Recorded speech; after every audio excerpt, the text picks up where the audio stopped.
My And so, pleasure. I'm sorry, say that again for me. My pleasure. All right. Well, let's see. I had your questions up, but they kind of went away. So give me a second. I have them here. Think the technology has thrown me off. Everything has been a little, as they say, wonky today. So, Well, we have this time just to let you know the Kershaw County Democratic Party Candidates Forum that was mhm. scheduled for Saturday, April 18th is now going to be rescheduled. They don't have a new date yet. Okay. And when was that? That was Saturday, April 18th. Okay. Now Rescheduled. No. they've made a decision to reschedule it and it will probably be longer. So as soon as I find out the new date and time, I'll share it with you. That sounds good. Okay. Well, I want to go ahead. I have a few questions for you, not many. And since I'll give you the extra 9 minutes if you don't mind. If Sorry. not, then I can just cut you off because I see we're about 9 minutes past 4. And so the first question I have for you is, what do you think the biggest issue is facing District 70 today? I think the biggest issue facing District 70 is lack of communication. We need to have a state representative who has a district office both in Lower Richland and in Kershaw County, and a representative who will form advisory committees, have multiple town meetings a year, to have communication a two-way street. I think that is the biggest issue facing our District 70, that we do not have enough communication from the representative to the people and vice versa. Okay. All right. Well, my second question is, what would you do differently from the current leadership? What I would do differently, as I mentioned, is I would have a district office, a physical district office in Lower Richland, and I would have a physical district office in Kershaw County. That would be the first thing I would do. The second would be to begin to form advisory committees. So people who are in education can be on an advisory committee, people in small business, people who are concerned about environmental issues, people who are concerned about health, especially women's health, and so on. We form advisory committees across the district to bring in people who have a little more expertise on the subject to be able to advise me. And then when I have more information, I would be able to act with more clarity on those issues for the people of District 70. I also think we've only had one town meeting, and that was in Camden a few months ago with the current district representative. And there was only left a few minutes at the end for about 3 questions.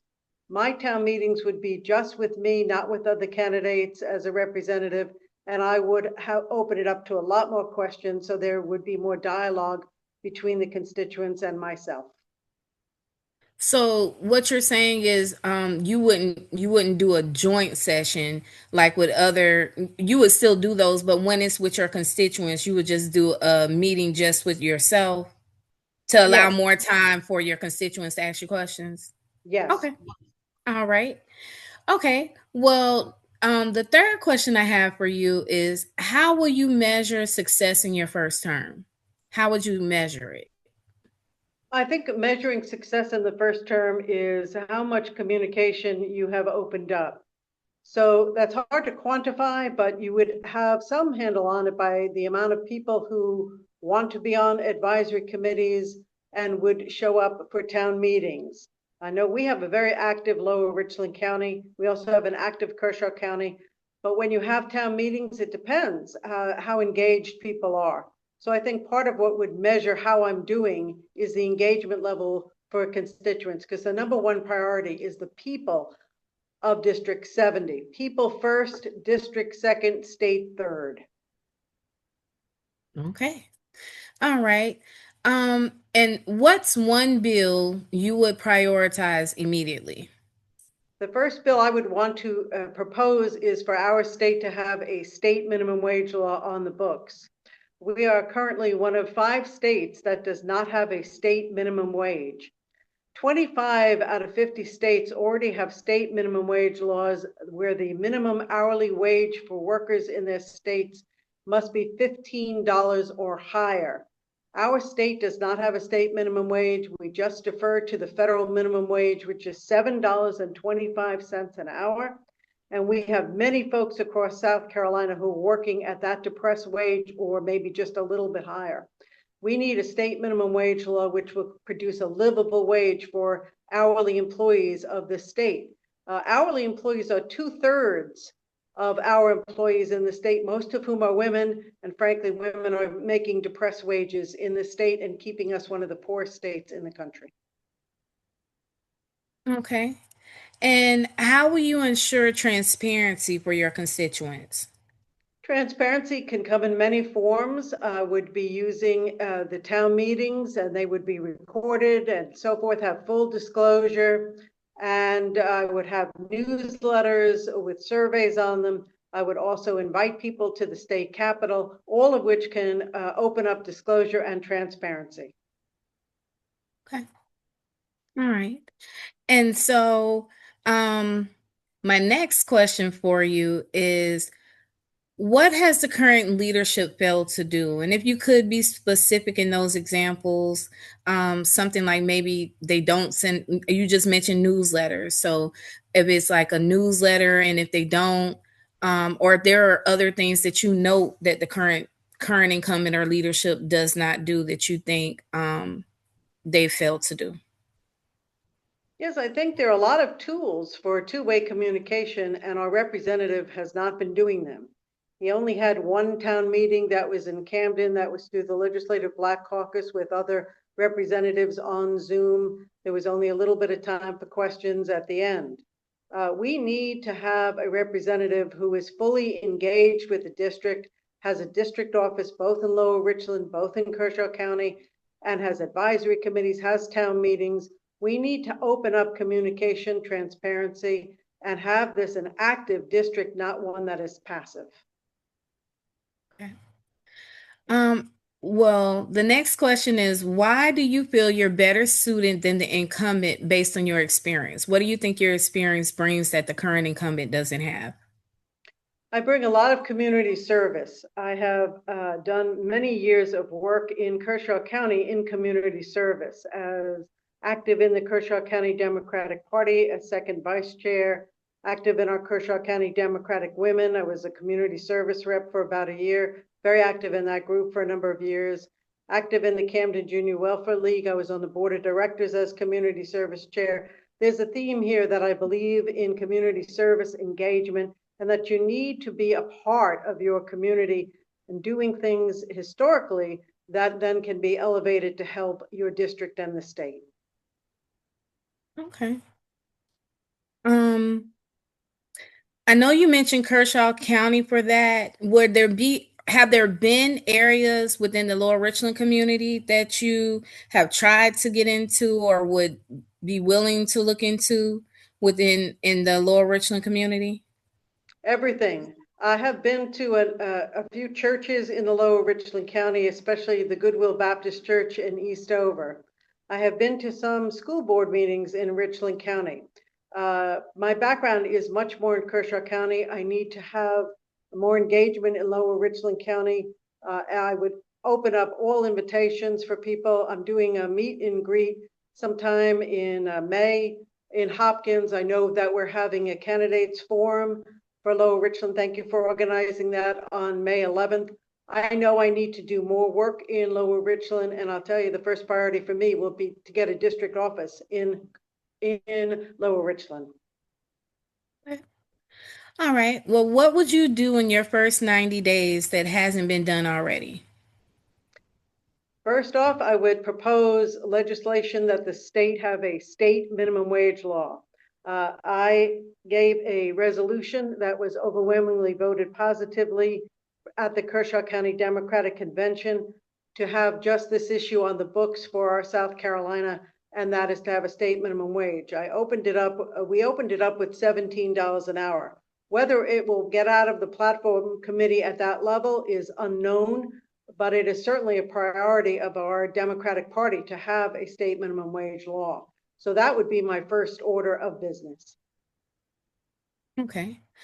Okay, and so further questions about District 70. How would you grade the current leadership? I know you've already stated you're a professor.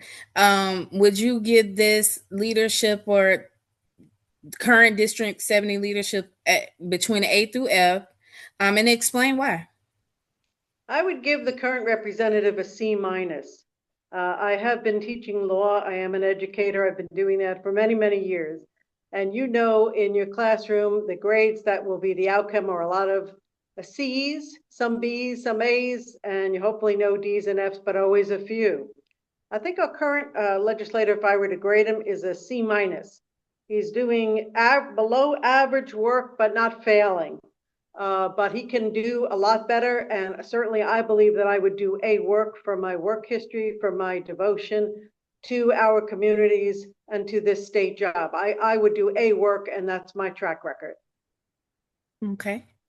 Can you think of one urgent fix for the district? And we'll just break it up based off of, I know Kershaw, there are two communities. So if you could break down for each area what you feel requires an urgent fix in the district.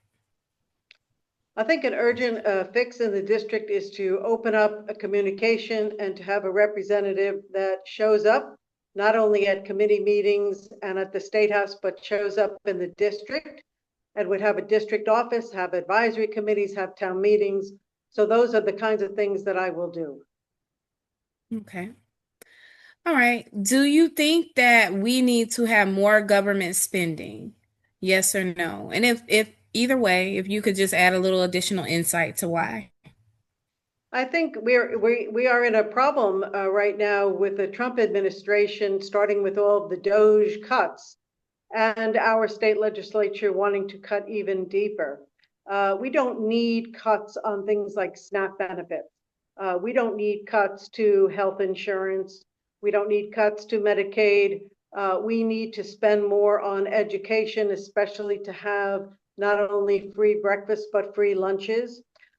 We have to reprioritize where we are spending money and how we are doing it. Because right now, too many of the issues are these cultural issues that are minor issues on the side, and key issues like healthcare, education, and so on need the funding and need the attention.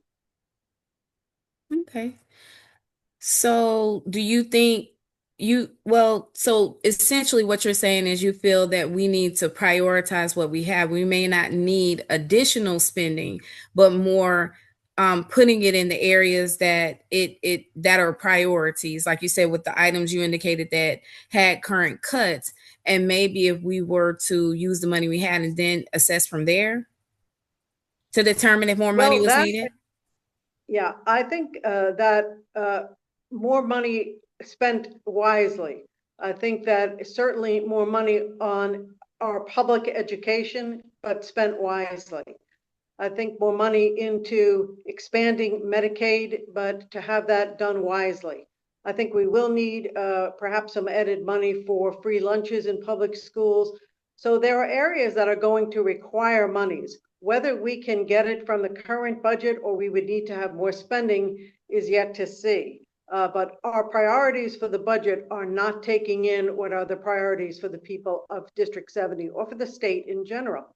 We're just one of the poorest states. We're one of the worst in education. We have a lot of problems, and that's in part because the budget priorities are not reflecting what the needs of the people are.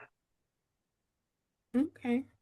Well, how do you think, with some of the things you stated, how do you think that you would be able to build your relationship as far as with people on other sides of the aisle? How would you be able to work with being bipartisan and being able to work with people that you have a difference of opinion with?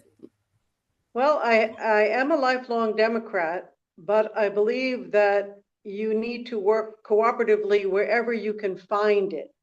So there are women that I work with in the Camden Junior Welfare League who identify themselves as Republican women. We work together on projects. We work together on a beautiful poetry event that's coming up for our high school students.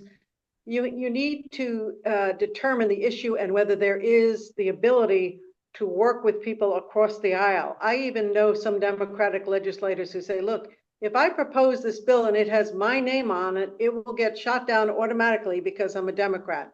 If I can find a moderate Republican who would be sponsoring it, even though it's my bill, I'll put my ego aside and know that this bill is what's needed. So I know that Representative Heather Bauer, who is a Democrat, has talked about this. Sometimes you need to take a backseat on your ego, let someone else have the lead sponsor of it, but you know it's what's best for the state. Okay. Well, those are all the questions that I do have for you today. Is there anything that you want to add or anything that you feel you want to bring up today for the interview that maybe wasn't covered? Well, I would just say I'm not a known quantity in Lower Richland County, and I would ask all people to go to my website, which is www.evecarlinschouse.com. That's www.evecarlinschouse.com. Read about my background, read about my issues, some of the things that I plan to do. I also want to state that I have a long history of work as a law professor, as a mediator, in any job that I've done it well, and I've gone the extra mile. And that is also with community service. I view my grades were A's and my work is A, and I will be an A+ legislator for the District 70. I just ask people to give me a chance. Thank you. Okay. You're welcome. Well, I really do appreciate you speaking with me today, Miss Carlin. It was great to see you. Haven't saw you since, I guess it's been about 3 weeks at the crime meeting, but it was good to talk with you and discuss these things. And I look forward to seeing you at the forum May the 11th, I believe it is, and seeing you then. Thank you for the opportunity. I look forward to the May 11th meeting and to seeing everyone around town way before then as well. Have a happy Well, Easter. Thank you. you too. Thank you. Bye bye. Bye-bye.